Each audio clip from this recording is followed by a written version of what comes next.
El sillón del barbero es uno de los espacios más privilegiados de una ciudad, y desde los de Shave the Sailor os descubriremos semanalmente historias que merecen ser contadas, rutas por las que perdernos y proyectos que os sorprenderán, porque Vigo tiene tesoros escondidos y aquí te los traeremos todos. Soy Erika Vera y te doy la bienvenida a Lo que Vigo esconde.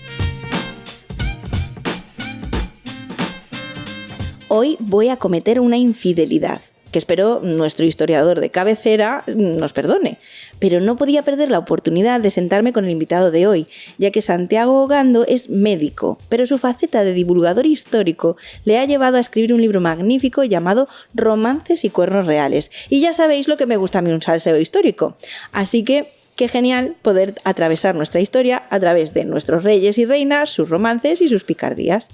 Si pensamos en Juana, ¿estaba loca de amor o fue realmente una víctima de las intrigas de su marido, su padre y su hijo? O ambas quizás. ¿Cuántas cosas habrían sido diferentes si algún que otro monarca hubiera escogido por amor y no por intereses reales, verdad? Sin más, aprovechemos al autor no solo del libro, sino de una cuenta que suma más de 114.000 seguidores en Insta, Historias por la Historia, y que ya tardáis en seguirla. Bienvenido, Santiago.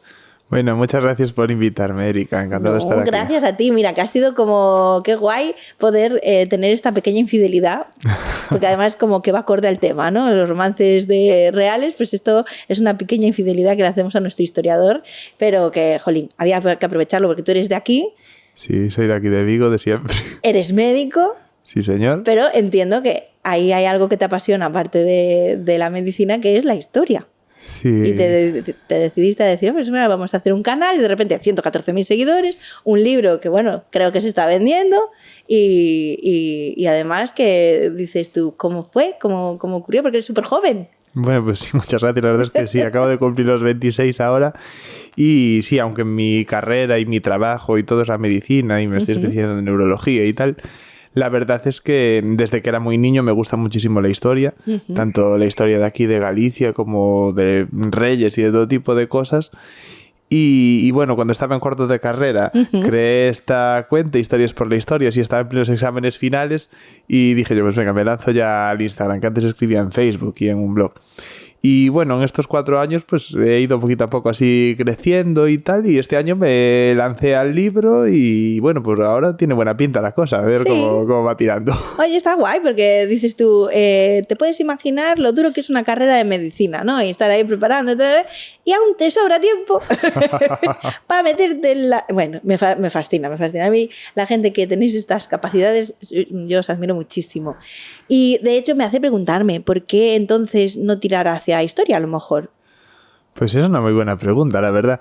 Y la verdad es que es una cosa que me planteé cuando estaba ahí en segundo de bachiller. Yo siempre fui de ciencias. En el bachiller y en cuarto de la ESO y todo, elegí ciencias de la salud. Y desde niño, además de gustarme la historia, desde que era muy muy pequeño me tiraba muchísimo la medicina. Soñaba con poder curar a la gente, con salvar vidas y todo eso. Pero bueno, también es verdad que luego, conforme fueron pasando los años, pues me fue gustando más la idea de, además de curar y salvar, pues también ayudar a la gente en cositas que fueran muy, muy simples, en lo que pudiera. Y aunque naturalmente desde la historia se puede ayudar a mucha gente y se puede mejorar la vida de muchos, pues desde la medicina...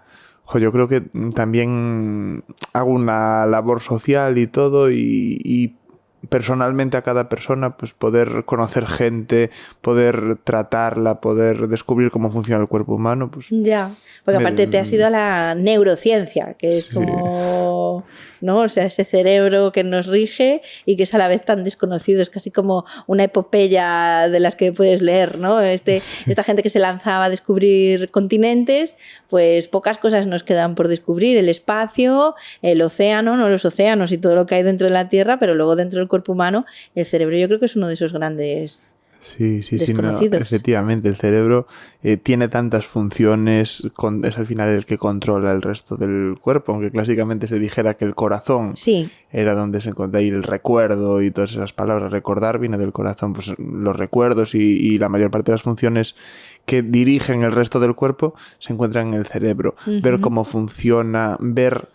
También, claro, cuando hay una enfermedad, un ictus, una epilepsia, lo que sea, en qué punto del cerebro afecta, cómo esa afectación se corresponde con lo que le pasa a la persona en el resto de su cuerpo, pues es una cosa muy, muy interesante y que también merece mucho la pena saber para así poder tratar mejor al paciente cuando se da el caso.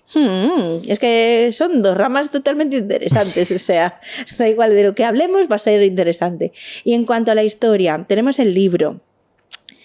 ¿Qué se puede encontrar la gente en el libro? Vamos a vender tu libro. Pues, a mí me ha gustado mucho, pero porque a mí me gusta... Claro, es que es como, ¿cómo no invitarle? Yo cuando vi... Porque todo esto es gracias a un cliente nuestro que nos dice, como tu podcast, tienes que conocer a este chico, te va a encantar y tal. Porque aparte tuve mi flechazo con la serie que la podéis encontrar en Prime de Isabel. Es que me encantó. Luego ya me vi Carlos I también. Ya Prime tiene que hacer más porque me he quedado, necesito más. Y a mí cuando Bruno viene y me cuenta estos salseos que hay en la historia, es como, Dios, esto es fascinante, ¿sabes? Es como Juego de Tronos, pero en la vida real. En la vida real. Entonces, aquí cuando vayan a por este libro, ¿qué se van a encontrar? Bueno, primero efectivamente le mando un saludo a Martín, que fue el que me descubrió este sitio magnífico. Pues se va a encontrar cantidad de cosas muy diferentes y muy variadas, desde el siglo V, desde la época de los visigodos, cuando teníamos aquí en Galicia los suevos y todo eso, con los últimos estertores del Imperio Romano, con Gala Placidia y Ataulfo, hasta muy reciente, hasta los bisabuelos del actual rey, hasta Alfonso XIII y Victoria Eugenia. ¡Ojo! Pues sí, la verdad es que me explayé un poco. Y son 6 historias diferentes en 6 capítulos bueno, pues de historias de amor y de desamor, de infidelidad y de... Bueno, y de más cosas, no os quiero tampoco destriparlo todo. De diferentes reyes y de distintas épocas. Y de paso, además de dar a conocer curiosidades, de presentar, pues, tanto desde traiciones, lo más novelesco que te puedas imaginar, hasta, pues, amores imposibles que luchan contra separaciones de kilómetros y kilómetros de distancia, pues también... Pues, conocer cómo evolucionó la historia de España, saber y de toda Europa, incluso de aquí de Vigo si fuera necesario. Total. Cómo la época en la que vivían podía influir de una manera o de otra en cómo vivían su historia o cómo vivían sus sentimientos o cómo funcionaba la corte en ese momento. También, al revés, entender cómo el amor de los reyes, pues yo que sé, que cometían una traición con alguna noble o con cualquier cosa, podía tener consecuencias en la política. Totalmente. Tanto de dentro del reino como que podía cambiar el juego táctico del resto del mundo. Absolutamente. Aquí el enamoramiento con según qué personas puede cambiar la historia de una ciudad, de un pueblo, de un país entero, ¿no? Son como cosas emblemáticas que se romantizan, pero que oye, que es que los gobernantes también eran seres humanos y hay todo, que sé, Enrique VIII, a mí me encanta. Pues la historia de Enrique VIII me parece de verdad digna de estudio, porque es como, pero este señor lo que hizo para hacer lo que le dio la gana, o sea... Y cambiar su propia religión casi. Totalmente. Dijo, ¿cómo? ¿Que no me van a permitir aquí los de Roma que yo haga lo que quiera? No, señor, usted se ha casado. No, pues yo me erijo como el propio jefe de la iglesia. Perdón. Bueno, en fin, que... Todos estos casos a mí me parecen muy interesantes por eso, porque lo llevan a humano, ¿no? O sea, al final los acerca a esa humanidad donde tienes monarcas que son pues, seres humanos con sus defectos, sus virtudes y el tema de las relaciones matrimoniales y extramatrimoniales podían acabar en guerras, claro. Pues sí, de hecho, me gustó mucho esa introducción que me has hecho, porque una de las cosas con las que empiezo yo hablando es con que, aunque pensemos que, bueno, que durante siglos se ha visto a los reyes, pues la sangre azul, casi con un aura especial alrededor. Elegidos de Dios. Sí, son tan iguales a nosotros, fisiológicamente, digamos, que sienten lo mismo, que piensan lo mismo, quizá encerrados en su jaula de oro, en su palacio, y viviéndolo, claro, de diferente manera, con más poder, pero... Claro, pero también... si yo ahora te los llevo a tu consulta, les quito ropajes y DNI y te los llevo a tu consulta, para ti el cuerpo de esa gente va a ser el mismo que el mío. Sí, no vas a encontrar ninguna característica. Bueno, a lo mejor pues genéticamente se han desvirtuado de tanto casarse entre primos y hermanos, ¿no? Esto puede pasar, ¿no? Pero básicamente son seres humanos. Les puedes vestir con todo el misticismo que tú quieras, pero son seres humanos con esto, ¿no? Claro, pero yo creo que ahí también en parte reside que que se genere tanto interés a través de la vida de los reyes. Al final, en aquella época, hoy en día que vivimos, con perdón, en la era de Telecinco, pues yo que sé, de las celebrities, de los influencers y todo eso. Es un mundo que, aunque esté un poco dentro de los influencers, que no me gusta mucho, pero bueno, pues yo que sé, que al final lo que generaba expectación en ese momento era la vida de los reyes, era la persona que conocías, era la cara que veías en la moneda con la que le ibas a pagar al, yo que sé, al tendero o a quien fuera, en caso de que tuvieras monedas en ese momento, y era lo que conocías. Y te decían que normalmente estas cosas no trascendían a la luz pública, pues decían, pues hoy va a acercarse al pueblo Alfonso, el rey Alfonso, porque fuese Alfonso X, por ejemplo, imagínate, en el siglo XIII. Pues claro, aquello era un revuelo. Hombre. Y ahora te dicen que llega el rey o que llega el presidente. Por favor, cosa. Solo hay que ver San Xenxo con el emérito. Claro, sí. O sea, que dices tú, pero a ver, señores, por favor, que ya... No, pero que al final hay este misticismo. Nos hemos criado entre cuentos de hadas. Todas las niñas en algún momento... Claro, nos han hecho soñar con ser princesas y tal. Bueno, pues está ahí en el imaginario colectivo, ¿no? A mí me parece interesante porque puedes entender muchas cosas porque ya han pasado. Sí. De repente puedes entender muchas cosas de la psicología humana porque tienes 1000 ejemplos de 1000 cosas que han quedado escritas, que han quedado relatadas y hablan de traición, hablan de cómo el ser humano, hay gente que puede hacer cualquier cosa por mejorar su posición política, incluso pues hacer que un monarca meta la pata, ¿no? Y llevar a todo un país a una guerra solo por el interés particular que tiene ese noble de turno en, yo qué sé, meter a su primo de cardenal en Córdoba, yo qué sé. Sí, bueno, sí, hay cientos de historias. Por ejemplo, el 5º capítulo que hablo de Fernando VII y sus 4 esposas, que hablabas antes de Enrique VIII, Fernando VII también se las trajo. Pues no se divorció de ninguna, fue de todo viuda, pero bueno. Casualmente, todas murieron de mal de pancha, ¿no? Así, sí, hay cosas un poco oscuras, pero bueno. El caso es que, claro, con su padre Godoy, por ejemplo, de este tema que hablamos, pasó de ser casi un don nadie, era un hidalgo extremeño, y fue abriéndose paso en la corte a base de, bueno, pues de entrar en la amistad que se decía de la reina María Luisa, nunca se supo si qué ocurrió ahí, y de Carlos IV, que también la verdad es que eran muy amigos, no sé si que era conocido. Y pasó a dominar el destino de España, y en plenas guerras de la Revolución Francesa, de la Convención y de Napoleón, pues es una cosa, vamos, pocas veces vista en la historia, que llegase tan de golpe desde un estrato social relativamente mediano, digamos, mediano alto, la hidalguía de provincias, a convertirse en el príncipe de la paz, en el valido del rey, y ser él el que marcase la batuta de aquella España de Trafalgar y demás sucesos. Ojo, que se dice pronto. Por eso te digo que para poder entender por qué ahora hay ciertas costumbres o idolatramos según qué cosas, hombre, a lo mejor no hace falta ir a 500 años, pero hace 100 o 200 vas a poder entender quién utilizó qué símbolo para que ahora estemos aquí celebrando una fiesta, por ejemplo. Pues sí, y yo creo que eso es de las cosas más curiosas que tenemos que tener en cuenta. Si pensamos, por ejemplo, la historia, pues muchas veces ha sido muy vilipendiada por la manera de conocer, de estudiarla. A veces, pues tienes que estudiar ahí una lista infinita de, por ejemplo, los visigodos, que son los reyes godos. Eso es terrible, 30 y pico reyes que tienes que aprender que no tenían nombres precisamente fáciles. No, o sea, yo no sé decir ninguno. Ataulfo, Leovigildo, yo que sé, Chintasvinto, son nombres así un poco complicados de saber para un niño de la EGB o del modelo educativo que fuese en su momento.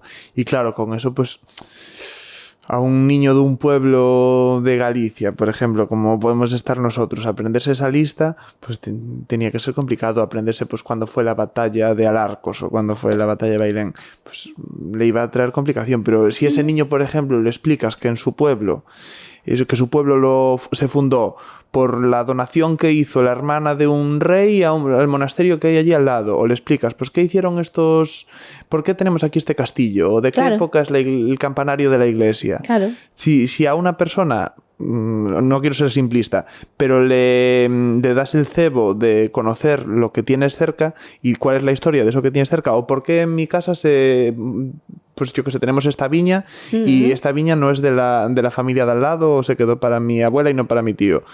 Pues, empiezas a tirar del hilo. sí. Mira, yo con Isabel, por ejemplo, la serie, empecé, claro, me encantó, o sea, soy fan. Pero claro, me obligó a seguir tirando del hilo. No decir, Ya. pero espérate. Entonces, si Fernando estaba el condado de no sé dónde, y entonces, pero y el condado este, y estos territorios de Italia eran de España, ¿y cuánto tiempo fueron en territorio de España? Y luego vino no sé quién, y luego pasó no sé cuánto, y aparece Juana la Loca. Y dices, claro, es que la hija era Juana la Loca, espérate. Y entonces, ¿qué pasó con Juana la Loca? ¿Y quién era Felipe el Hermoso? Bueno, pues ya me vi enredada en horas de bucear en internet para ir más allá de la serie, claro, porque la serie al final empieza con ella y muere cuando ella muere. Sí, la verdad dejan ahí huérfanos. Sí. Isabel, yo me acuerdo que la vi cuando la echaron en la primera. Estaba no sé si en segundo o en tercero de la ESO. Fíjate. Y pues que ya no me acuerdo. Pero me acuerdo que me había encantado. A mí siempre me había gustado la historia y me conocía más o menos ya la historia de los Reyes Católicos. Pero claro, verlo televisado, todo aquello que había leído, pues yo qué sé, la historia de Juana la Beltraneja. Por ejemplo. Que es increíble. Guay, cómo terminó allí en un monasterio en Coimbra, la hija del rey. O la hija de la reina, como llamaban las crónicas.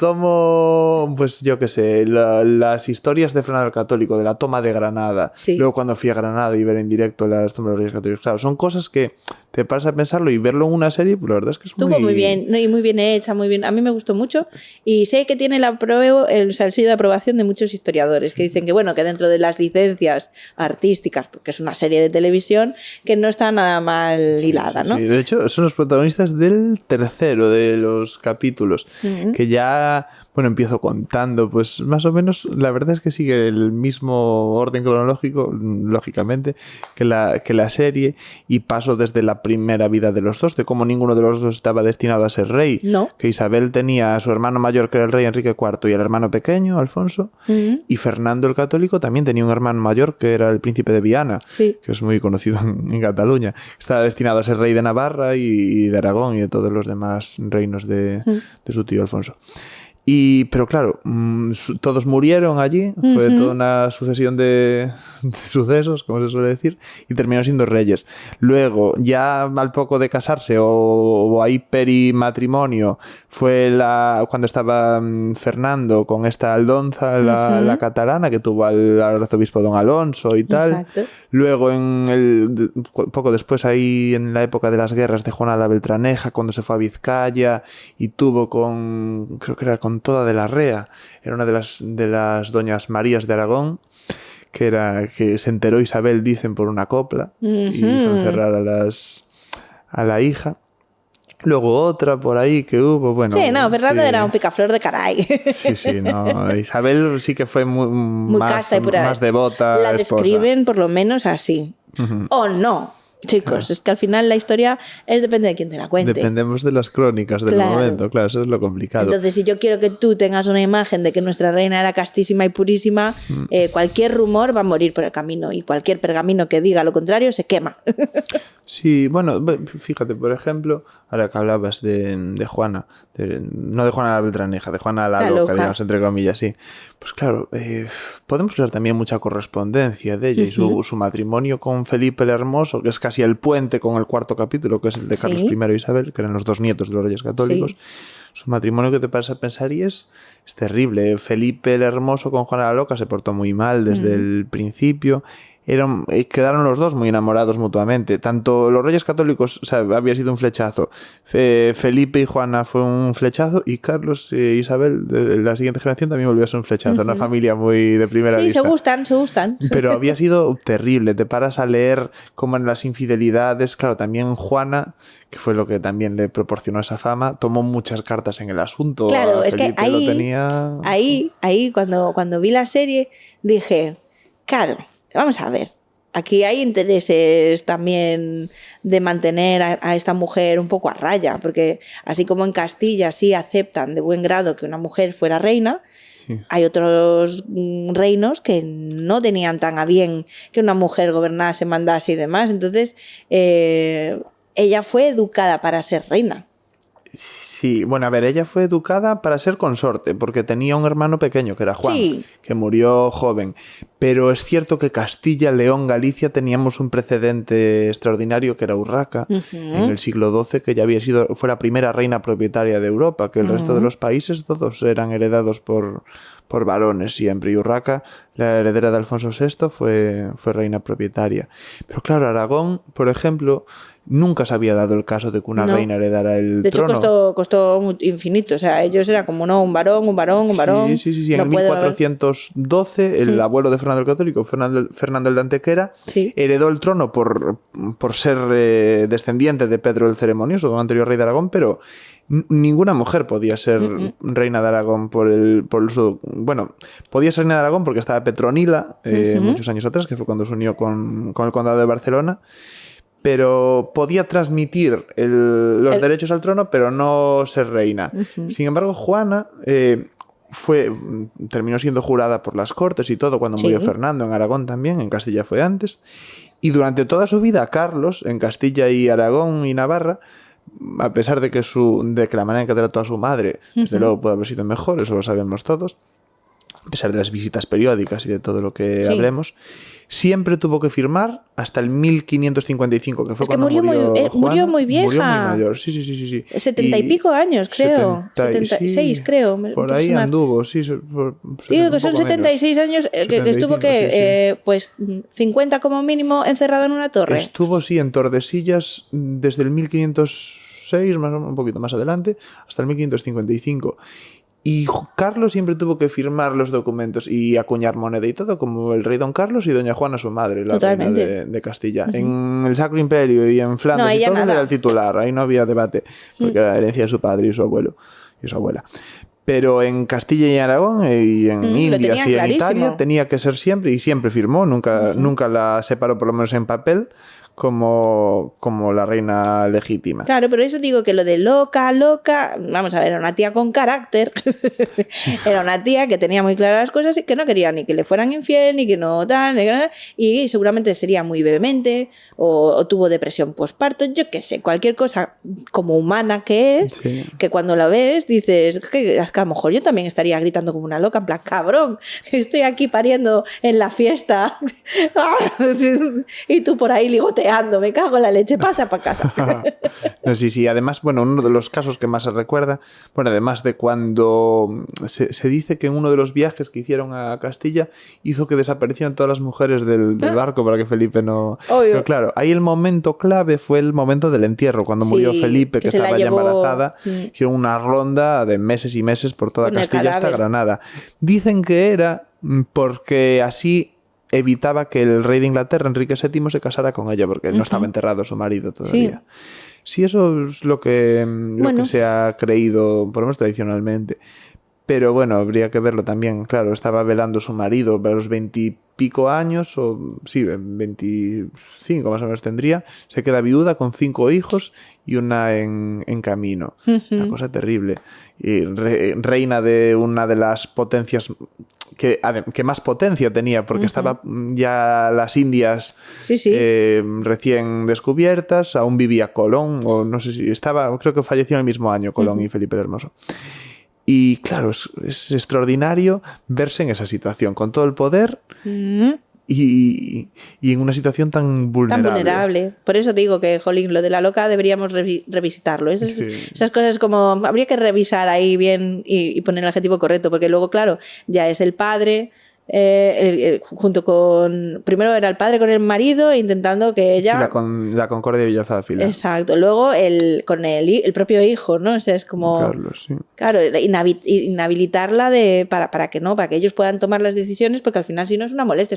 Esto de gobernar a 3 a lo mejor es un poco lío, ¿no? Sí, pero Juana demostró su cariño de una manera muy, muy clara y su, entre comillas, aceptación de su hijo. Ella nunca lo quiso perjudicar, y cuando fue la revuelta de los comuneros de Padilla, Bravo y Maldonado, pues ella nunca quiso firmar un documento para ir en contra de su hijo, a pesar de que le ofrecieron todo, de convertirse en reina y de todo. Sí, porque ella al final de los dos de los hijos estaban de alguna manera enfrentados, había la posibilidad de que fuera uno u otro, y ella se posicionó con Carlos. Claro, es que Carlos era el mayor. Carlos tenía que ser el heredero por el derecho castellano.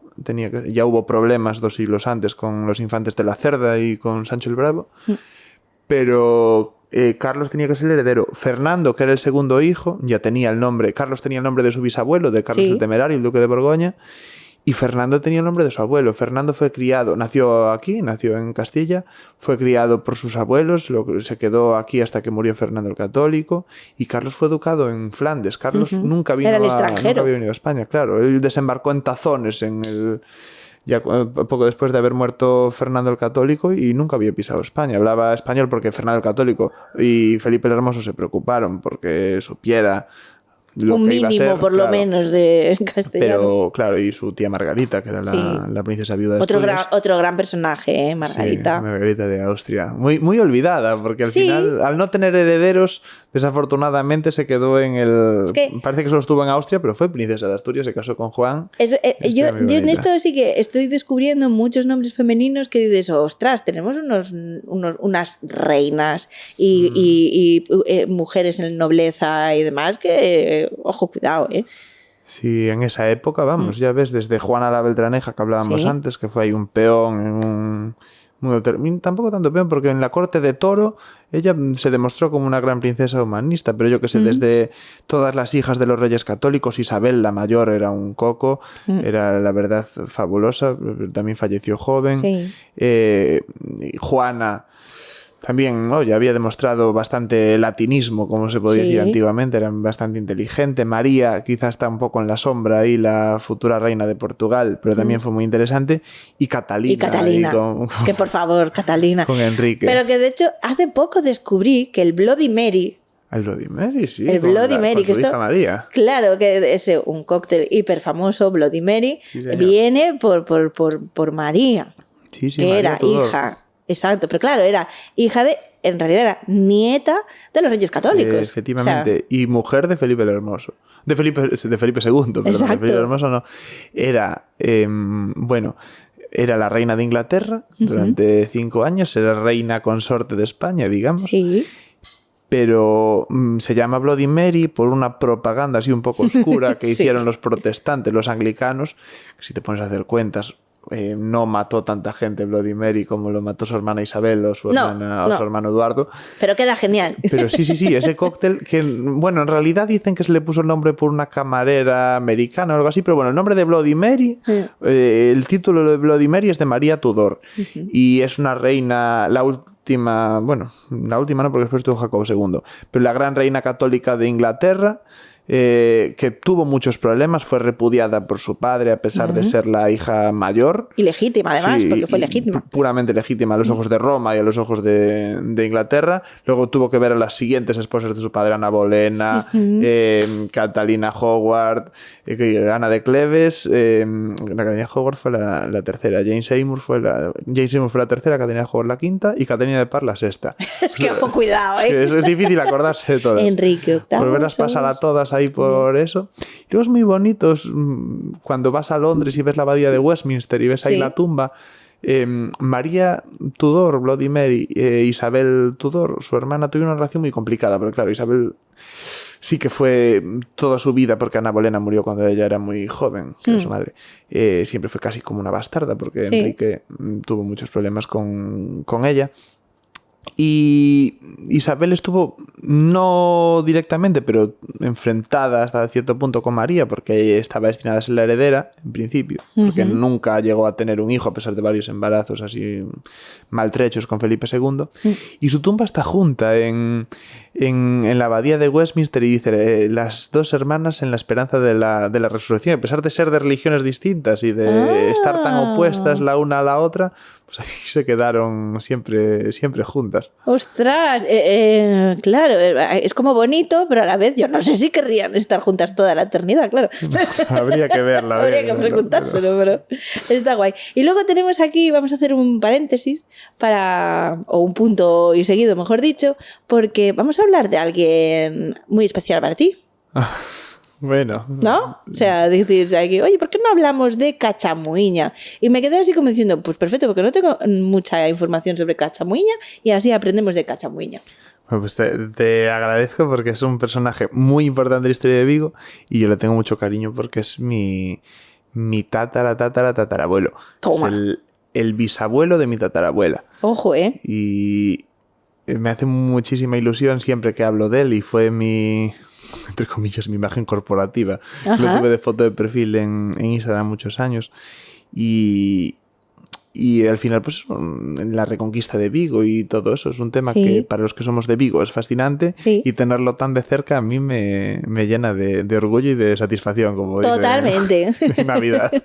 Y aparte que no se puede tener todos los días una fuente tan cercana a lo que es el personaje histórico, ¿no? Bueno, sí, hombre, eso me lo dicen así de vez en cuando hablo sobre él y yo creo que cuando uno es de Vigo y pasa por sus calles, es imposible, por lo menos para mí, no pensar en quién puede haber sido, pues yo que sé, Velázquez Moreno, Eduardo Iglesias, quién fue, pues, y cuando pasas ahí por lado el ayuntamiento y ves la calle de Cachamuiña, o llega el 28 de marzo y celebras, ves a todo el mundo aquí vestido de época en la Reconquista y eres pequeñito y dices, ya conociendo pues lo que me contaba mi tío abuelo y todo eso, me llenaba de ilusión, decía yo, es que estamos recordando aquí a Cachamillo. Yo me callaba como un peto, pero lo pensaba para mí y decía, jope, qué bonito, qué chulo. Sí, claro.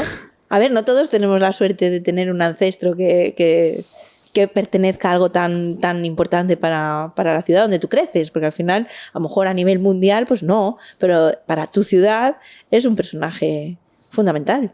Sí, la Reconquista de Vigo en sí es algo extraordinario para Vigo. Vigo fue la primera ciudad de Europa en echar a los franceses, en echar a las tropas de Napoleón. En Vigo estuvo el Mariscal Soult, que fue uno de los más grandes generales, el duque de Dalmacia, en las grandes batallas del centro de Europa. Y claro, para una villa marinera como era Vigo, un puerto de mar amurallado, que no tiene nada que ver con lo que es ahora. El Vigo post-Citroën, el Vigo post-Álvarez, digamos. Sí. Claro, ese pueblo pequeñito, ver cómo unos desconocidos que ni siquiera hablaban tu lengua se metían aquí, amenazaban a la gente, pues yo que sé, habían sido ya las invasiones de Francis Drake y todo, pero habían quedado muy atrás. Ya. Y claro, todo el mundo se alzó, los que vivían dentro de Vigo, los marineros, los pueblos de los alrededores, Valladares, Lavadores, todo el Valle Fragoso, todo eso.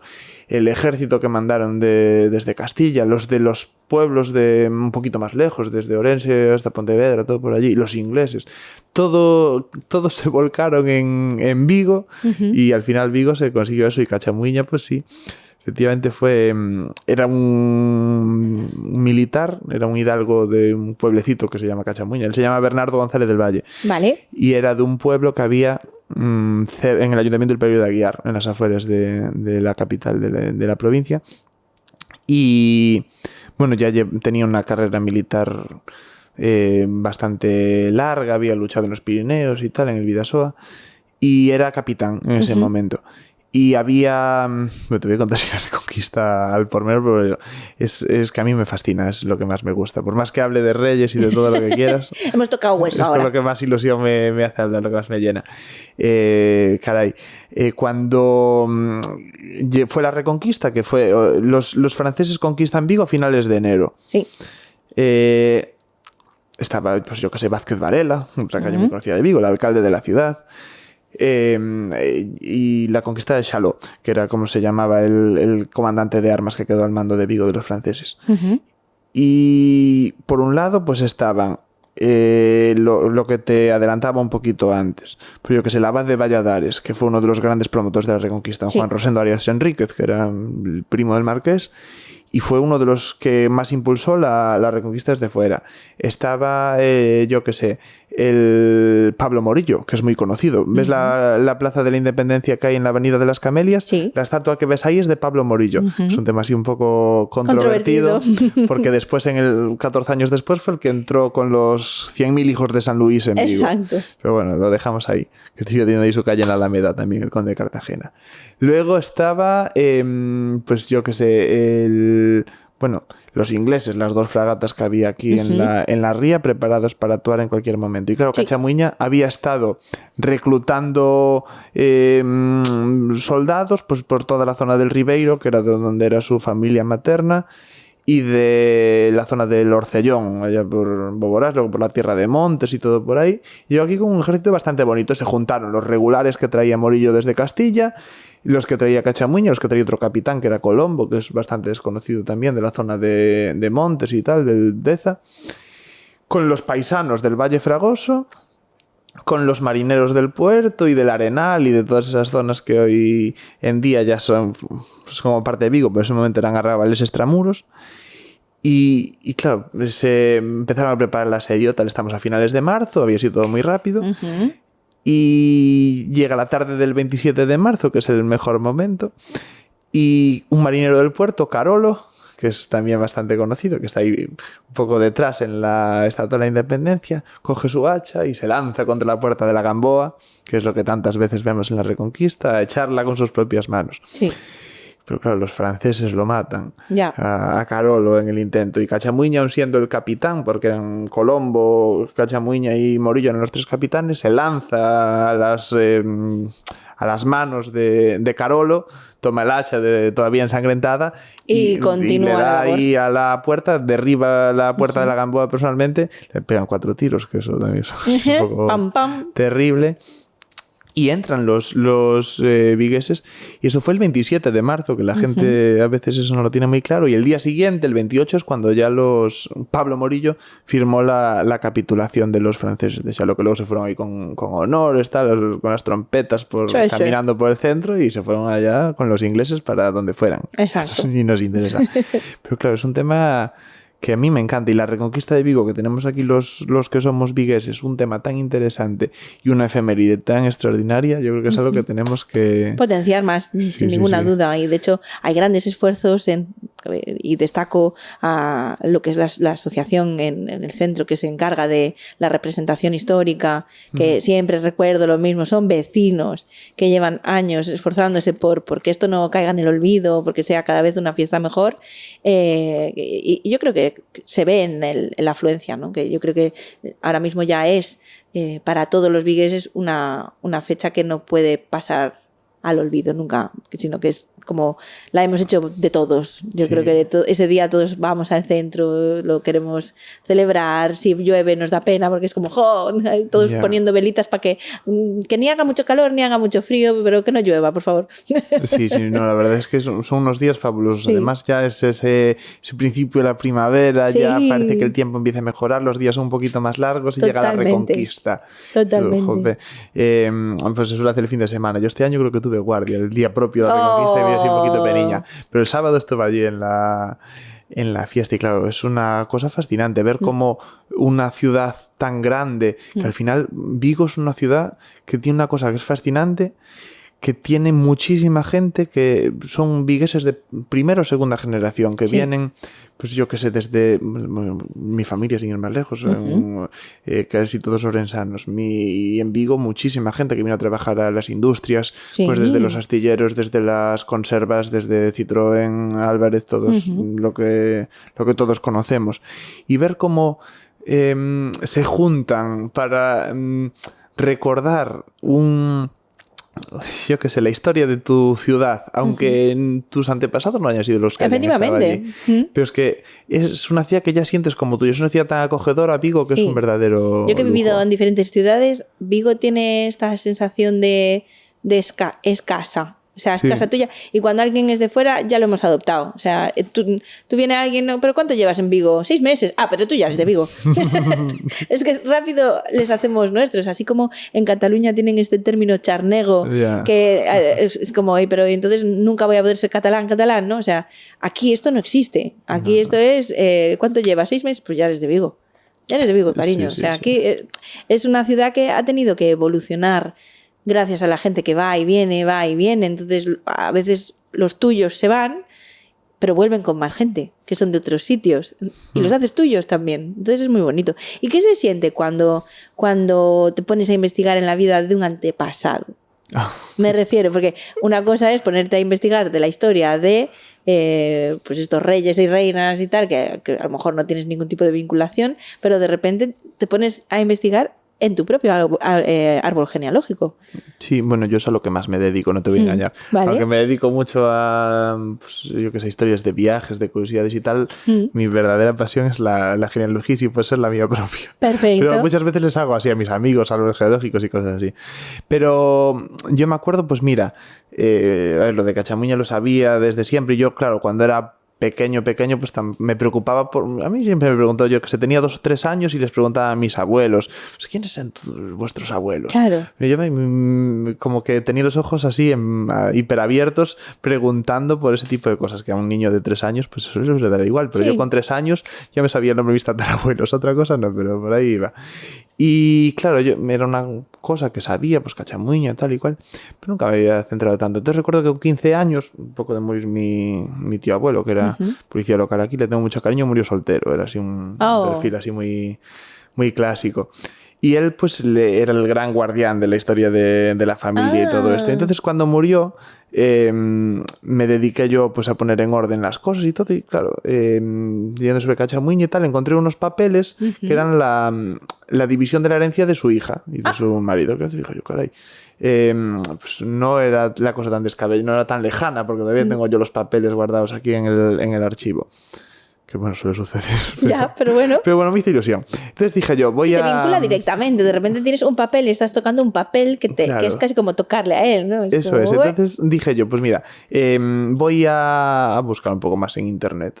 Tenía una aplicación así, es bastante conocida, que llevan los mormones. No tengo mucho que ver con ellos, pero bueno, que es muy práctica. De genealogía. Me puse a buscar ahí un poco, tal... Y la verdad es que no encontré nada, porque ellos se llevan mucho así con los americanos y tal. Pero recordé que un pariente de mi abuelo y de mi tío había escrito un libro, que era don Emilio Estevez, que era un abogado aquí de cierto reconocimiento del Instituto de Estudios Vigueses. Hizo un libro sobre Cachamuña y sobre su vida, más allá de... Sí, de que participó en la Reconquista. Claro. De su vida. Entonces, claro... falleció hace algunos años y escribió un libro que es fascinante. Son 600 y pico páginas acerca de la Guerra de la Independencia y centrada en la vida de Cachamuña. Wow. Lo recomiendo a la Biblioteca Nacional como uno de los libros más interesantes para leer. Yo me lo leí entero. Me acuerdo que tenía 16 años y claro, era fascinante porque te ponías a leer ahí pues desde su tío, tatarabuelo que había fundado el mayorazgo de no sé qué tal. Y claro, su vida personal, la verdad es que familiarmente Cachamuña era un poco desastre, me da mucha pena, Dios me perdone, pero era terrible. Un poco picaflor, tuvo muchos problemas con... al principio él, bueno, era el mayor de un capitán y de una hidalga que tenía un mayorazgo. Y claro, él era el capitán allí en el pueblo, el mayorazgo, tal. Y claro, estaba un poco presumido, un poco subidito. Sí, hombre, me lo puedo imaginar, sí. Y recién llegado de la guerra, así más o menos alto, tal. Entonces, claro, no le valía cualquier cosa, digamos, entre comillas, así un poco... Tenía buen gusto. Sí, quizá demasiado. Entonces, claro, su novio de toda la vida era la hija de la otra gran familia del pueblo. Vale. Era una señora que se llamaba Josefa. Era unos años un poco más joven que él. Entonces, claro, estuvieron así siempre, tal, que si se iba a la guerra, que si volvía, que si iba a la guerra, que si volvía. Hasta que, claro, en una de estas se quedó embarazada. Oh. Y en ese momento creo que estaba Cachamuña destinado en Ferrol. Y claro, dijo, bueno... Me viene mal esto ahora. Ya volveré, claro, porque todavía no se habían casado. Y claro, en las dos familias más importantes que había allí en el Pereiro.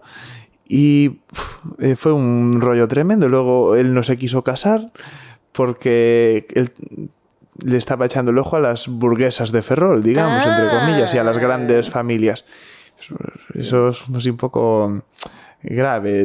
Luego cuando fue el bautizo, por ejemplo, hubo bastante rollo de la niña porque vino su hermano que era cura, bueno, hubo muchísimas historias. Luego con esta conoció en Ferrol a la hija de una descendiente de Pardo de Cela, del mariscal, que era así hija de unas grandes familias de Ferrol, emparentada con algunos conocidos miembros de la historia reciente de España. Y Y no le dejaron casarse porque cuando fue a las amonestaciones se presentó la antigua novia diciendo que se va a casar si tiene una hija. Ojo. Y me dio a mi palabra de casamiento cómo iba a ser esto. Luego sí que se consiguió casar ahí en medio entrampado, fue todo un rollo. Reconoció a la hija, claro.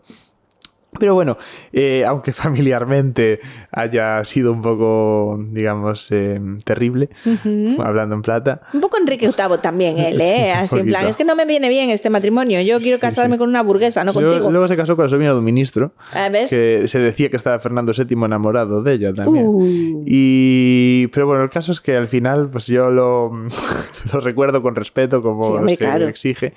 Pero bueno, sí que me gusta mucho conocer la vida de quienes han estado antes, tanto antes de mí como antes de en general en esta ciudad o en cualquier parte. Es que es muy interesante, yo siempre reflexiono que nosotros tenemos, así como biológicamente, tienes padre-madre. En materia genético no queda otra, ha tenido que haber un espermatozoide y un óvulo, chicos, esto funciona así. De nuestros padres tenemos 4 abuelos, ¿no? Y seguimos 8 bisabuelos, y cuanto más vas, hay más gente participando en esta historia. Y yo digo, ostras, a mí ya me cuesta rellenar la vida de mis abuelos. Si me voy a los bisabuelos, hay de algunos que no consigo ni el nombre, o el nombre pero no el apellido, entonces no sabes de dónde vino y tal, no sé qué, y luego estos han tenido hermanos y estos hermanos primos y tal, y dices, ¿cómo nos vamos a hacer responsables de según qué cosas del pasado si no nos podemos hacer cargo ni siquiera de 2 generaciones para atrás? Pues imagínate poder rellenar tu vida de pues tatarabuelos. O sea, eso es un pasote. Es que eso es un poco friki. Sí, sí. Mira, pues fíjate, yo me acuerdo ya llegando a tiempos anteriores, porque claro, si te pones a hacer el cálculo, efectivamente, Sí. haces como una potencia de 2 y dices, si en un siglo hay 3 generaciones, digamos que vas aumentando 2 elevado a 3, pues 8. Sí, pero llega un momento que se cruzan las de los demás. Claro, sí, naturalmente. Me refiero, o sea... hay consanguinidades y Claro, o cosas así. sea, porque al final es como, pero ¿y cuántos millones de personas vivían en la Tierra? Chicos, no. O sea, pues de mis 16 tatarabuelos son también los 16 de alguien más. No, y no solo eso, es que, por ejemplo, en mi caso, los padres de mi abuela eran primos carnales. Claro. Pues ya en vez de tener 16 tatarabuelos, ya le restas 2, Sí. ya tienes 14. Sí. Entonces vas haciendo así cálculos, tal, y más consanguinidades que hay. Sí. Y claro, si te pones a hacer cálculos, caray, es extraordinariamente complicado, aunque esta frase pueda sonar así un poco agresiva, es muy complicado no descender de alguien, digamos, más o menos conocido. Porque aunque sea por una rama que se vaya perdiendo, Sí. por cualquier historia, vas encontrando. O por algún bastardo. Por algún bastardo, claro que sí, desde luego. Claro. Sí, sin duda. Por ejemplo, yo me acuerdo que había, cuando tenía pues así 17 años y tal, cuando estaba en esta época del boom el boom de Cachamuiña, pues me acuerdo que estaba leyendo yo ahí cosas que aparecían en la web y encontré, claro, que Cachamuiña descendía de Enrique II de Castilla de Trastámara. Toma ya. Claro, y dices tú, joder. Y entonces ahí se te enciende una bombilla y dices, entonces yo también desciendo de Enrique II Claro. de Castilla. Y así, si te pasa a pensar, muchísima gente, con que tengas ahí... Espérate que te puedes disputar con Leonor el trono, ¿eh? A ver si... Ojo, No cuidado. creo que tanto. Pues claro, te puedes hacer el cálculo y cuántas personas pudo haber Claro. habido en esa época. Mira, si sumas 6 siglos que pasaron, a 3 generaciones como muy poco. Por siglo, pues 18. Si haces 2 elevado a 18, es un número altísimo. Son más de 10.000 personas. Claro, tienes más de decenas de miles de tatarabuelos en esa generación. Sí. Es bastante probable Bueno, y ahí- que alguno de esos sea... Sí, claro, y ahí tienes la genética, me refiero, los estudios genéticos cuando van y te dicen, no, pues se determinó que en España el perfil genético mayoritario era X o Z. Sí. Claro, porque al final se mezclaban entre ellos, es que vuelvo a lo mismo. Claro, O sea, que hay que tener en cuenta eso. Claro, no, si tú te vas yendo en el tiempo para atrás, llega un momento que de atrás tienes que venir para adelante. Entonces, a veces cuando lo miras para atrás es más complicado, pero cuando lo miras para adelante, lo ves con más sentido, ¿no? Dices, claro, esto era un matrimonio que tuvieron unos hijos. Estos hijos se casaron con los hijos de alguien. Claro. Y estos hijos de alguien se casaron con los otros hijos. No hay tanta gente, amigos. Acaban jugándose unos con otros. No, a lo mejor no son primos segundos ni terceros, pero cuartos o quintos sí. No, mira, si te pasas a pensar en Galicia es la tierra de los pazos. Total. Pues si ves los pazos, imagínate que una familia de un pazo tuviese 8 hijos. Sí. Con que 4 fueran varones, Ujú. el mayor se queda con el pazo, ¿vale? Pero el segundo pues igual le estudia una carrera de cura, lo que sea. El tercero tiene que hacer carrera de armas. Sí. Hace carrera de armas, se pudo ir pues a Flandes o lo que sea. Vuelve y claro, se casa allí con alguna chica que puede ser pues también la hija de otro Paz o lo Tal que sea. cual.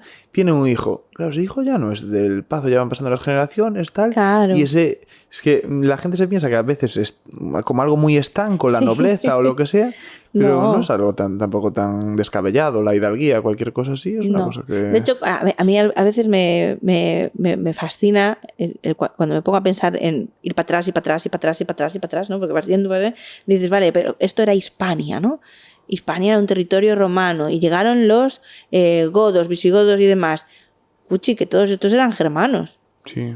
Y vinieron aquí y nos gobernaron, pero ¿y se mezclaron con nosotros? Pues no tanto. No tanto, porque genéticamente no tenemos trazos germánicos. Pero mira, en ese sentido te digo una cosa, que hay una... Bueno, hoy en día la gente ya no se acuerda de esto, tienes que leer mucho sobre el tema. Pero antiguamente, en la Edad Media, en la Edad Moderna y tal, se decía... Vengo de los godos. Vengo de los godos era como... Los godos eran la aristocracia dominante. Y no se mezclaba normalmente con la población hispano-romana. Eran los dueños de la tierra. Muchas veces, por ejemplo, están los campos góticos entre León y Castilla. Y aquí pues hubo muchísimos nobles que quedan con nombres godos en aquella época. Pues el conde don Hermenegildo, lo que sea. Pero que te das cuenta... era romano, era hispano-romano. Los nombres se repiten una y otra vez que dices tú, pero esta gente no era original. O sea, ¿cuántos Felipes tenemos? ¿Cuántos Carlos? Dios mío. ¿Cuántos Isabeles y Marías? Ay, Dios mío, ¿no? El primero, el tercero, el quinto, me volvéis loca. ¿Por qué no se llama Pepe y el otro Juan? No sé. Bueno, el tema es que tú cuando estudias esto y te das cuenta, primero esto, que los godos eran germánicos y todas estas familias de las que estamos hablando, el reino de los Habsburgo, de los son descendientes, o sea, al final son 4 familias que se pusieron a gobernar y luego se casaban entre ellos. No eran... No permeaba hacia abajo, vamos a decir. Ellos lo que hacían era alianzas entre ellos para gobernar a la gente de cada uno de los pueblos. Es que me acabas de recordar una cosa, y es que hace una temporada, ya un poco larga, hice una publicación sobre cómo el rey Felipe era descendiente de... Bueno, la pregunta es, que me gusta empezar así con preguntas. Venga, ¿Desciende Felipe VI de Don Pelayo? Te pones para pensar si Don Pelayo existió o lo que fuera, pero que simplemente, que bueno, todo apunta que sí que existió, que no es solo una leyenda histórico, claro, efectivamente. Descendió de él, entonces claro, aunque solo sea documentalmente, la gente, claro, ya simplemente leerlo me decían, claro, me tildaban de lo que fuera. Así, claro, varía si es francés, si es Borbón. Y digo, mire usted, es cierto que no desciende de Don Pelayo, que desciende de un nieto de su consuegro, desciende de su consuegro, de Pedro de Cantabria y del Bermudo el Diácono y todos estos. Pero caray, la Casa de Borbón llegó a España porque Felipe V era hijo del Gran Delfín, que era hijo de la infanta María Teresa de España. Claro. Era bisnieto de Felipe IV y era sobrino nieto de Carlos II, el último rey. Carlos II no tuvo hijos, el heredero pues oiga, tendrá que ser su sobrino. Si fuese una casa, por ejemplo, que hay aquí en Vigo, yo qué sé, pues se muere el dueño, si no tiene hijos se lo queda su sobrino, ¿no? Generalmente, o su hermano, quien fuera. Aquí pues lo mismo, Carlos II, pues en fin, no por eso voy, que yo cuando empiezo a ponerme en serio, a entender quiénes eran esos nombres, porque volvemos a lo mismo. Si te dicen nombres, son nombres, Isabel, Fernando, Felipe, el tal cual, pero de repente es como, espérate. Claro, es que estos, por eso te digo que a veces, en vez de ir para atrás, porque tenemos la tendencia de ir para atrás, cuando vas para adelante cobra más sentido. Sí. Porque de repente es la nieta, María Tudor. Claro, si tú aprendes la historia de María Tudor y se casó con Felipe y no sé qué, vale. Pero dices, no, es que es la nieta de Isabel y de Fernando, ¿no? Y dices, entonces significa que si tuvieron hijos o no, pero no tuvieron. Vale, entonces esa línea murió ahí. Claro, sí. Vale, sí. Pero entonces al final te vas a 6, 7, 8 familias que habría en Europa que se pusieron a tener hijos y matrimonios entre ellos. Sí, de hecho bueno, quizá la más conocida dinásticamente sea esa Europa del Renacimiento, con, bueno, pues precisamente los reyes católicos. Su casa era la de Trastámara, que es un constructo ahí de una rama bastarda de los antiguos reyes de Galicia, de León y todos estos. estaba la casa de Habsburgo, que eran los dueños de un castillo que había en la actual Suiza, que incluso los echó Guillermo Tell de Suiza, que es una historia muy conocida, y terminaron convirtiéndose primero en duques, en archiduques de Austria, y luego en dueños del imperio. Sí. La casa de Borgoña, también otra, que se han olvidado, una rama menor de la dinastía francesa, que eran los Capeto. Los Capeto, los Plantagenet, los aquí, pues yo que sé, los descendientes de la casa de Cantabria, que sean actualmente. Todos esos, pues son 3 familias que había en ese momento, pues yo que sé, en ese momento, pues Hugo Capeto, Guillermo el Conquistador, yo que sé, cualquiera de estos, Alfonso VI, cualquiera que se nos ocurra, que funden, entre comillas, una dinastía, que esa persona llegue al trono sin ser hijo de un rey, pues, como Bermudo I. Que decía antes aquí, o Wilfredo el Belloso, o el que se nos puede ocurrir, que no era conde, vaya. Pues se funda una dinastía y luego sus descendientes pues se solían casar al principio con nobles, aquí en Galicia pues la familia de los Gutiérrez en el siglo X, las hijas del Cid, por ejemplo, que se casan los dos con reyes, o cosas así. Pero en su mayoría eran matrimonios dinásticos que además de ese concepto de pura sangrismo, de que se casaran y no se perdiera esa sangre azul, entrecomillada, pues hacías una alianza que luego podía conllevar a que se quedasen con el trono que quedaran sin descendientes. En España pasó, los reyes católicos, Carlos heredó no sé cuántos, heredó Austria, heredó Borgoña, heredó Castilla, heredó Aragón. Y gracias a su matrimonio con Isabel de Portugal, que era un matrimonio dinástico que ya había sido orquestado por sus abuelos con María. Y él se negaba, él no quería, él quería estar con su amante. Estos son unos clásicos. Pues, ¿qué sucedió?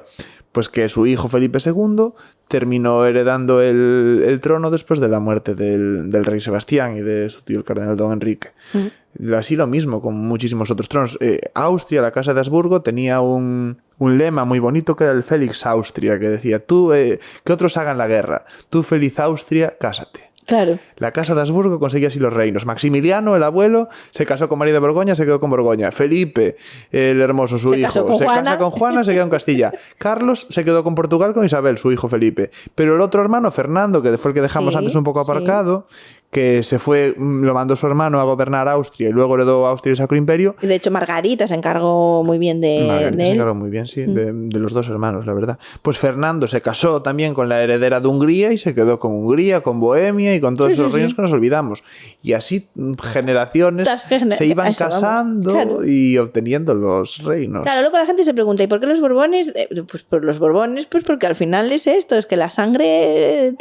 Dices tú, ¿por qué está Leticia en esta ecuación? Nuestra reina Leticia, pues porque había que limpiar un poquito esa sangre, chicos, pues si no van a salir buenos genes. Sí, fíjate, yo hice una publicación también hace un año, fue justo cuando entré en la residencia, de cómo Leticia era descendiente de Fernando II de León. Que tiene el rollo este de... Sí, por parte de su abuelo. También desciende de que no era tan plebeya. No, o sea, a ver, es una rama de 15.000.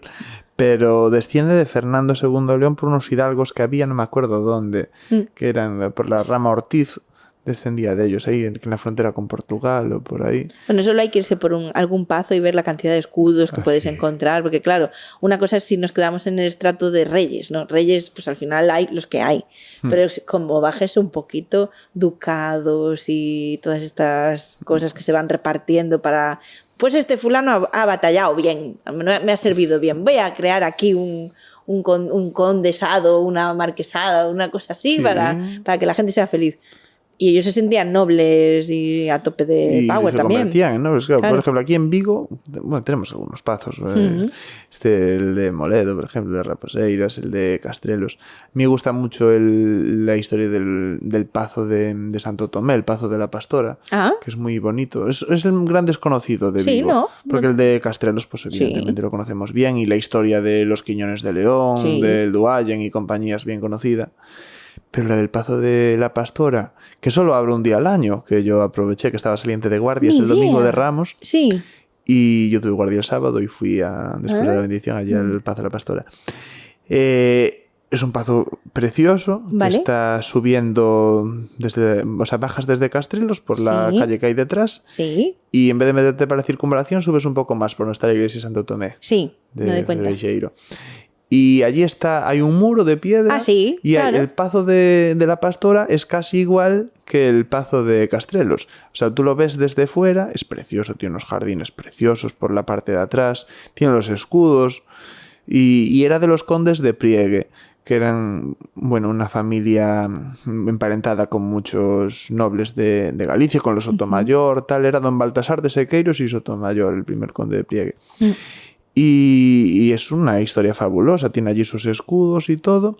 Pues claro, tú participas en una guerra o haces una cosa por el rey o por quien fuera y claro, le concedían un título nobiliario. La nobleza muchas veces no tenía por qué ser de sangre. Por ejemplo, con Alfonso XIII se crearon muchísimos títulos nobiliarios o se rehabilitaron títulos nobiliarios que llevaban en el cajón, como el de Duque de Arjona, siglos, y se rehabilitan. Y ahora, muy recientemente, ahora con el 10º aniversario, no, con el 10º no, el 11º, ¿no? de Felipe, se otorgaron ahí los títulos nobiliarios y, por ejemplo, Rafa Nadal le dieron el título de... No sé qué título le dieron. Sí, hubo 3 nombres, sí. Pero sí, no me Luz Casal, que me sigue en Instagram. Ay, un saludo a Luz Casal. Sabes que tengo una anécdota con Luz Casal que te vas a reír. No me digas. Mi madre se llama Mari Carmen Rodríguez Casal. Vale. Entonces, su broma conmigo era decirme que Tino Casal y Luz Casal eran sus primos. Ay, no me digas. Mi madre es hija única, no tiene hermanos. Y yo durante años, siendo niña, yo le explicaba a la gente, convencidísima, que Tino Casal y Luz Casal eran primos de mi madre. Te lo juro. Y el día que descubrí que no, casi me muero de la vergüenza. Digo, mamá, jolín. O sea, pero no era tanto por el qué pena, ¿no? Sino como que he quedado como una mentirosa yo aquí diciendo que era tu primo, ¿sabes? Bueno, igual lejanamente, quién sabe. Pero bueno, a mí seguramente que fue una broma que me dijeron una vez, pero yo la grabé como... Ah, claro, Luz Casal, Mari Carmen Rodríguez Casal, es que, por favor. Ya ves, sí señor, qué divertido. Pues sí. Que seguro si arañamos en árboles genealógicos encontramos un... Seguro, uno se encuentra una cantidad de parentes. A mí me gusta mucho, por ejemplo, con mis amigos hacerles parentescos. Sí, por ejemplo, caray. ¿Encontraste alguna así? Sí, algunos súper divertidos. Por ejemplo, yo que sé, uno de mis mejores amigos encontré un parentesco con el puma. No, pero eso es Dios. Así muchos. Luego otro con Bertín Osborne. ¡Por favor! Sí, el más chulo... Es que ya no me acuerdo. Otro se lo encontré con... Es que ya no me acuerdo. El de Bertín Osborne ha sido un clásico, pero Bertín Osborne es conde también, o es por lo menos su padre, que murió hace poco, era conde. Pero hay así bastantes interesantes. Y yo qué sé, pues te pones a bucear un poquito y empiezas a encontrar, pues yo qué sé, esta persona es descendiente de no sé quién. Vale. O me dicen, pues mi abuelo nació en la provincia de Lugo, en tal pueblo, en el año tal. Entonces, claro, yo me pongo a buscar ahí en mis archivos, o voy al archivo, por ejemplo, archivo diocesano de Orense. Cuando estaba en primero de carrera, que tenía clase de tarde, yo salía, me levantaba a las 7 de la mañana en Santiago, cogía el primer tren de la mañana para Orense, pasaba allí la mañana hasta la 1, desde las 9 menos 10, que el archivero tenía el reloj un poquito adelantado, hasta la 1 menos 10. Me revisaba allí todos los archivos, hacía ahí mis investigaciones para mí, para quien fuera, o sea, para mi genealogía, pues yo qué sé, veía en los libros de difuntos cuánta gente moría en tal año, lo veía si coincidía con alguna plaga o si el cura ponía cuál había sido la causa de la muerte o cualquier cosa así. ¡Qué buena! Y luego a la 1 menos 10 salía, bajaba corriendo porque el archivo diocesano estaba en el seminario, en la cima de un monte. Y claro, yo como tengo casi todos mis ancestros en Orense, pues es lo que tenía que aprovechar. Bajaba corriendo desde el seminario hasta la estación y me iba corriendo porque salía a las 13:38, que me acuerdo todavía de los horarios perfectamente. A las 14:22 llegaba a Santiago, iba corriendo hasta el colegio mayor, comía así lo que podía, a las 3:30 yo me personaba en clase de bioquímica o de lo que fuera. Ya. Hasta la tarde, pero bueno. ¡Wow! Así pasaba yo mis investigaciones. Pero mire, ¿y cuánto atrás te has podido ir? ¿Cuántas generaciones atrás? ¿Qué es lo máximo que has llegado? Pues depende. Mira, pues normalmente me suelo quedar sobre el 1500 o por ahí, porque 1500 y pico. porque al final los libros de las iglesias, los libros parroquiales, se empezaron más o menos en el 1580 o así con el Concilio de Trento. Al final empezaron a registrar sobre todo el bautismo, ¿no? Porque el credo niceno dice: confieso que me hizo el bautismo para el perdón de los pecados. Es una de las frases que dice. Y claro, había gente que igual se bautizaba de niños y como no había registros, cuando llegaba la hora de la muerte decía: ay, yo quiero bautizarme ahora para remitir mis pecados. Entonces, claro, obligaron a registrar en ese momento en que la iglesia se estaba limpiando de todo lo que gritaba Lutero, de las indulgencias, de la simonía, de todo este tipo de historias. Pues claro, la venta de sacramentos, el ir contra uno de los dogmas de Nicea y todo, como era el bautismo, pues obligó a que se registraran los sacramentos. Pues están los libros de bautizar, los libros de casados y los libros de difuntos. Y claro, hasta 1580, 1600 es bastante fácil para el que tiene tiempo, entre comillas, retrotraerse. Porque claro, tienes esos libros. Luego si quieres ir para... Pues mira, por ejemplo, hasta 1870 más o menos tienes el registro civil. Perfecto. Hasta 1500 largos tienes los libros parroquiales y luego, claro, tienes que... Si tienes un poco de suerte, pues si tienes un árbol genealógico de algún ancestro, alguna cosa así, o si eres una familia así, o una rama de la familia más o menos conocida, pues tiras de ese árbol porque es más o menos público. Lo puedes encontrar por ahí, si no, pues ahí sí que es súper complejo. Hay algunas que desaparecen en la niebla del tiempo y puedes encontrar a lo mejor como testigo en un pleito o alguna cosa así. Hay algún censo, alguna cosa así. Y si no, pues en protocolos notariales, por ejemplo, algún testamento, alguna donación, alguna cosa así. Pero más atrás es bastante complicado.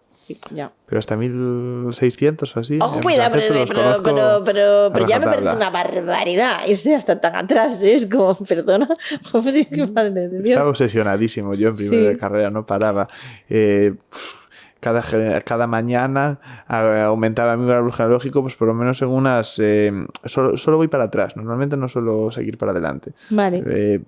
Pues igual aumentaba unas 70 o 80 personas cada mañana. Entonces buscaba, y yo qué sé, pues por ejemplo, mi madre es de la zona del Ribeiro, cada uno de mis abuelos es de una parroquia, mi padre lo mismo, cada uno de una parroquia, mis bisabuelos cada uno también de una parroquia. Entonces, madre mía. Llevaba el tiempo muy específico porque llegaba a las 8:26 el tren a Orense, tenía que subir hasta el seminario. Le llegaba y le decía al archivero: mire, primero deme tal libro, tal. Y claro, te va dando los libros por parroquias, tú vas viendo, tal. Llegaba, le solía dedicar un tiempo a cada uno de mis abuelos. Ajá. Para seguir su línea. Entonces, claro, llegaban las 10 menos 10 y decía yo: venga, esto es como el pasapalabra. Tal cual. Así, pasas al siguiente. Entonces, a ver, señor archivero, mire, deme aquí el siguiente.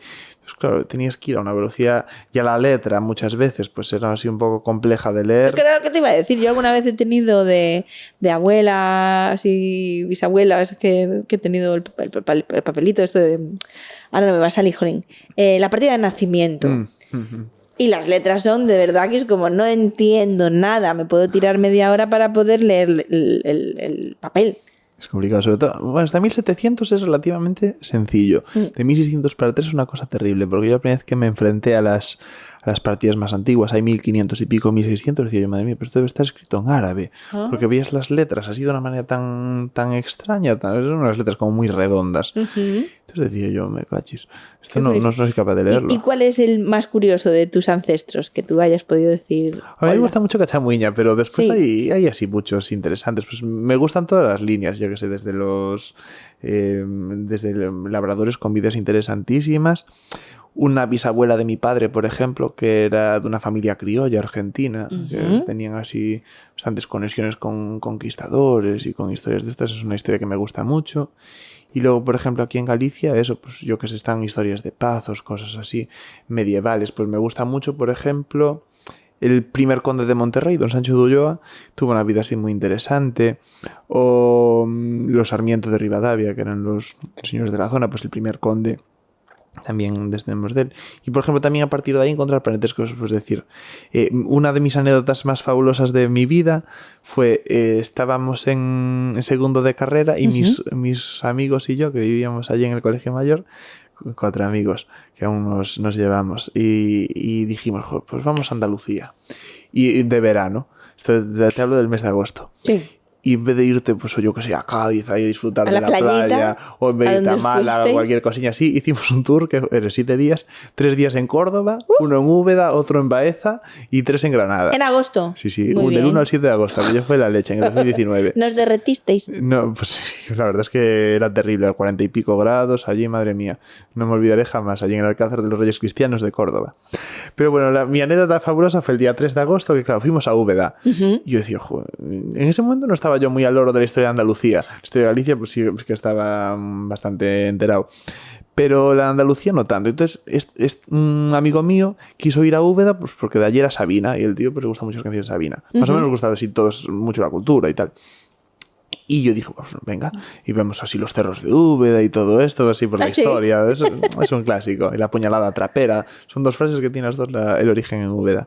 Pero voy al grano porque si no voy por los cerros. Por los cerros de Úbeda, entonces, mejor dicho. Claro, llegamos allí y la principal, digamos, el principal monumento, uno de los más importantes, es la Capilla del Salvador de Úbeda. Y yo dije, bueno, fabuloso, me gusta mucho todo ese tema, el arte sacro y tal. Pues allí me puse, tal, hablando de las rejas y tal, y tumba. Entonces se pusieron a hablar de un personaje importantísimo en la historia de Úbeda, que era el consejero de Carlos I, que era don Francisco de los Cobos. Y yo dije, pues fabuloso. Le pido de los Cobos, ahí ya se me encendió una bombilla. Pero bueno, que es la cosa ahí. No porque tuviese parentesco directo conmigo, pero por otro motivo que luego veremos. Entonces, que estábamos en Úbeda, ahí en el medio de la provincia de Jaén, a 40 y pico grados fuera, dentro de una iglesia, el sol a tope, el olor a aceite de oliva por ahí. Y entonces, de repente empiezan a decir tal cual, y su mujer, doña, no sé, María Sarmiento. Uy, caramba. Entonces, se ponen a hablar, tal, no sé qué, y dicen, claro, fue la segunda condesa, o no me acuerdo qué número, condesa de Rivadavia. Yo dije, hombre, ey. Aquí estáis tocando mi árbol genealógico. Yo, claro, vamos a hablar de su padre, don Bernardino Sarmiento. Y entonces, claro, pasó el tiempo, yo dejé hablar a la guía, no sé qué. Y luego nos fuimos de camino a las murallas, porque os iba a explicar todos los cerros, que estaba siendo todo fascinante. Entonces, para yo hablar con la guía, ¿me puede decir un poquito más acerca de este tema, de los... Porque además sabía que sí, generaciones después los condes de Rivadavia fueron de los Cobos, los reyes de los Cobos y tal. Y entonces le pregunté un poco más y me dijo, claro, sí, es que don Francisco de los Cobos y tal, y su mujer era condesa de Rivadavia, y tenía aquí pues también su parte, su palacio y todo esto, tal cual, la relación con Carlos I. Y dijo, pues fíjese usted qué curioso. Me dijo, es gallego, ¿no? Y yo, sí, soy gallego. Y dije, fíjese qué casualidad, porque mi familia es de Rivadavia. Y tienen allí el castillo de los condes y tal, y me llamó muchísimo atención, porque allí estaba enterrada, además, la condesa Rivadavia, y dije yo que me fuese a cruzar España entera a un pueblo que apenas conocía para encontrarme con la tumba de la condesa de mi pueblo. Total. Cosa más irónica. Pero a base de conocer tu genealogía y de conocer no solo tu genealogía, sino cómo es la historia de los sitios donde tú te mueves, pues descubres muchísimas cosas. Pues yo qué sé, desde... Bueno, yo soy un poco obseso de las calles de Vigo también.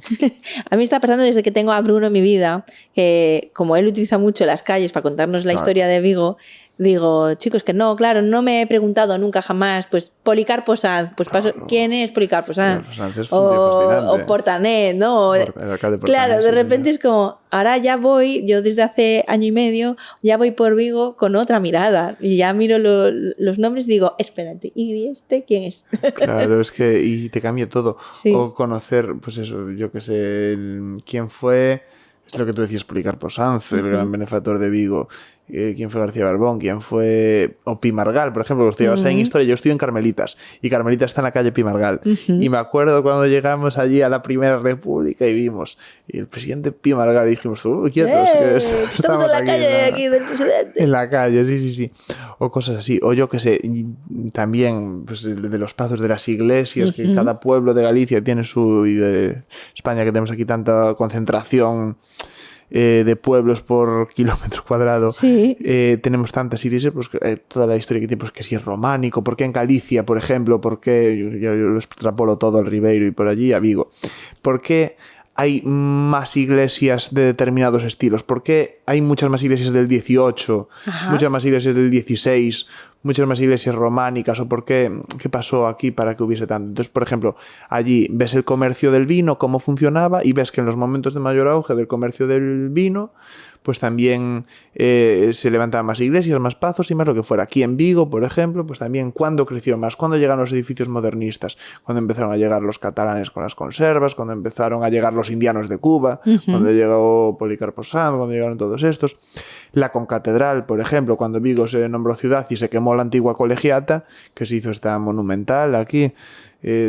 Yo qué sé, es que viendo cómo funcionó la historia de Vigo puedes entender por qué es así esto. ¿Por qué las calles del casco viejo sí tienen casas, digamos, con placa, como me gusta decir a mí? Son todos casas pues o medievales o no tanto, pero que lo pueden parecer. ¿Y por qué fuera de lo que eran las antiguas murallas son casas modernistas y todo ese tipo de cosas? Porque claro, al principio el Vigo amurallado era lo que había, luego se expandió ahí la carretera de Villacastín a Vigo, que me hice yo el otro día cuando volví de Zamora, cómo era la calle del Príncipe, Urzay, Ramonieto, todo para arriba, y cómo se fue formando la arteria de Vigo, la carretera de Bayona con el Duaño, empezó Alfonso Pimargal, la carretera de Pontevedra para el otro lado, como esas calles que iban naciendo después de demolerse la muralla, esa expansión del Vigo decimonónico, se iban llenando edificios parisinos, con Antonio Palacios, con Genaro de la Fuente, con Michel Pasevich, todos estos, como es que es impresionante. A mí soy un apasionado de Vigo. Me encanta escucharte, la verdad que sí, jolín. De hecho, me quedaría mucho más rato contigo, pero no te quiero robar más tiempo, porque tú vas a tener que irte a cenar, que no saben aquí la gente que lo he secuestrado después de cortarse el pelo. He dicho, espérate que te pongo los micros y así ya nos queda hecho. ¿Qué te parece? Entonces, yo solo puedo decirte que es un placer escucharte, porque no solo eres un apasionado y se nota que te gusta, sino que es genial escucharte, seguirte en tu cuenta y siempre aprender cosas nuevas. Yo tengo tu libro, además ya me lo firmaste, así que tengo un tesoro nuevo en la barbería que me hace mucha ilusión, esta colección de libros que está creciendo. Y solo voy a invitarle a la gente a que te siga en redes, Historias por la Historia. Sí, señor. Que compren tu libro. Y romances y iconos reales. Y que, ¿qué más? No, nada más. ¿O tenemos algo así en marcha? Yo que invito a que te sigan a ti, a mis seguidores en Instagram, que es lo que Vigo esconde, ¿no? Lo que Vigo esconde, pues os invito a todos los que me seguís a seguir esta cuenta fabulosa que nos enseña mucho de historia de Vigo con gente muy interesante y más. Y ya solo me queda la última pregunta que no te me puedes escapar, que le hago a todos los invitados, que es... Esto es lo que Vigo esconde, ¿no? Venga. ¿Qué te gustaría encontrar en Vigo? Uf, qué buena pregunta. Ahí sí que me has dejado totalmente desprevenido. Pues déjame pensar, ¿qué es lo que quiero encontrar en Vigo? Pues a mí lo que más me gusta encontrarme de Vigo es precisamente la esencia de esto que tú me presentas de las entrevistas. Gente que cuenta cosas que a lo mejor pues son muy sencillas, pues desde historias de vida de gente que tuvo, pues yo que sé, dificultades o lo que sea, a edificios que se esconden, a gente como vosotros que lo dais a conocer. Y yo creo que eso es un tesoro que tiene una ciudad, un patrimonio a veces material y a veces inmaterial, que debemos valorar y que muchas veces olvidamos en esta vida tan rápida que vivimos. Y a veces si miramos un poquito más allá, si nos detenemos un poquito y vemos lo que hay detrás, pues podemos descubrir muchas cosas interesantes. ¡Qué bonito! ¡Qué bonito! O sea, al final nos gusta encontrar lo que ya está, que a veces no tenemos el ojo para verlo, ¿no? Vamos demasiado rápido o no prestamos la atención suficiente. Y un poco es el espíritu de este podcast, ¿no? El decir, jolín, que está genial, que más allá de Vigo hay muchas cosas y nos encanta irnos a Madrid, a Barcelona, digo, pero es que aquí hay mucha cosa, hay mucha gente maravillosa con proyectos maravillosos como el tuyo y como los de todos los invitados que tenemos. Entonces yo quiero seguir investigando por Vigo y trayendo este Vigo que esconde Vigo. Detrás de estas luces LED hay gente genial y yo creo que la ciudad, lo material al final siempre viene gracias a personas. Entonces, mientras cuidemos a las personas, seguiremos cuidando de Vigo. Me despido ya. Muchísimas gracias. Fabuloso, gracias a ti, de verdad. Y gracias a vosotros por haberos quedado hasta este minuto del programa. Como siempre, os agradeceré pues que sigáis la cuenta en Instagram, que sigáis en YouTube. Os podéis suscribir, que es gratis, que no pido dinero por nada de lo que hago. Y a mí me ayudáis un montón. Y que la semana que viene un nuevo tesoro que la ciudad esconde. Así que os espero. Hasta la próxima. Chao, chao. besito. Bueno, fantástico. Me ha gustado.